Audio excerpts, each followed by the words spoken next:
Hello students, this is Poonam teacher back with a new video of Science 2, and today we shall study the traditional method of animal classification. So this traditional method of animal classification is based on the presence or absence of notochord. So if the notochord is present, those are going to be chordates, while if the notochord is not present or if it is absent, those organisms will be grouped under non-chordates. So let's see what is the meaning of notochord. See, it is given over here on page 63 that notochord is a long rod-like supporting structure present on dorsal side of animal body, and it keeps the nerve tissue isolated from remaining body. So you can see into this figure, this is a figure of a chordate.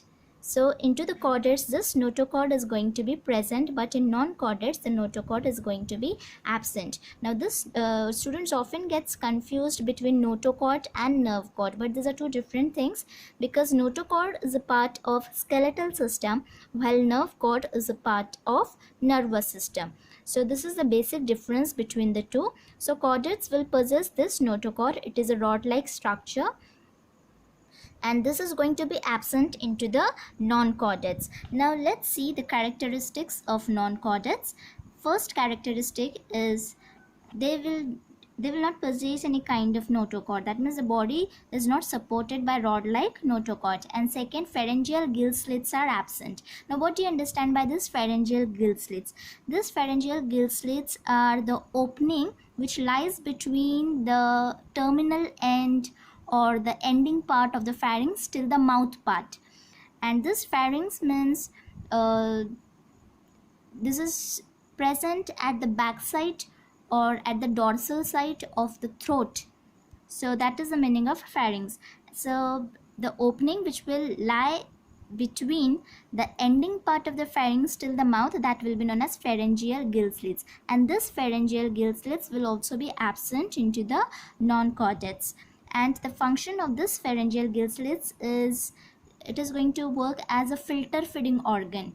Now what is that filter feeding organ? I will tell you when we will study chordates, but just keep this into mind that in non-chordates, the notochord and the pharyngeal gill slits are absent. Nerve cord, if it is present, it is going to be present on the ventral side. Ventral side means the front side. So if present, then it will be present on the ventral side, but in chordates, the nerve cord will be present on the dorsal side. Then the nerve cord will be solid and it is going to be paired. After that, heart, if it is present, it is going to be on the dorsal side. Now we are having our heart on the ventral side. We belongs to the class Mammalia. We all are mammals. So into the human beings, as the heart is present on the ventral side, here in non-chordates, the heart, if it is present, it is going to be present on the dorsal side. So these were some of the characteristics of non-chordates: that absence of notochord, absence of pharyngeal gill slits, nerve cord, if it is present, it is going to be present on the ventral side and it is going to be solid and paired, and heart, if it is present, it is going to be present on the dorsal side. Then these non-chordates are further classified into 10 phylums, and the name of those phyla are Protozoa, Porifera, Coelenterata, Osnidaria, Platyhelminthes, Esculenthes, Annelida, Arthropoda, Mollusca, Echinodermata, and Hemichordata. So these non-chordates are further divided into 10 phylum, and you have to learn the name of all these 10 phylum by heart. So those phyla are given over here. So please keep that into mind. Now let's move towards chordates. Now characters of chordates are as follows: that body supported by notochord. Notochord is going to be present. It is a long rod-like structure. It is going to support the nerve tissue. The nerve tissues will be kept isolated. That means it will be kept separated from the remaining parts of the body with the help of the notochord. And this nerve cord will also be present over here, and this is going to be present on the dorsal side into the chordates. But in non-chordates, the nerve cord, if it is present, it is going to be present on the ventral side, but here in chordates, the nerve cord is going to be present on the dorsal side, and nerve cord is a part of the nervous system while notochord is a part of the skeletal system.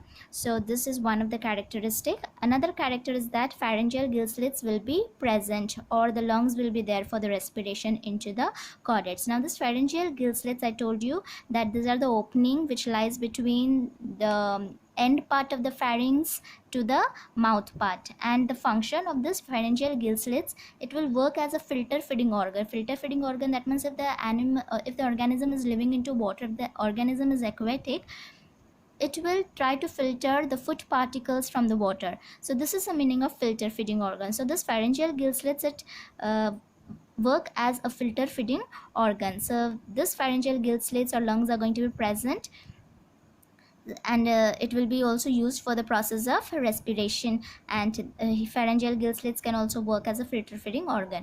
Then nerve cord, if it is present, it is going to be present on the dorsal side, as I've told you, and it is going to be hollow. Hollow means there's not going to be any stuff inside it. Okay, so it is going to be hollow. Then heart, it is going to be present on the ventral side, just like we the human beings have our heart on the ventral side. So in the same way, chordates will because we are also the we belongs to the same group, that means we are also chordates, and that is why the heart is present on the ventral side of the body. So these were some of the characteristics of the chordates.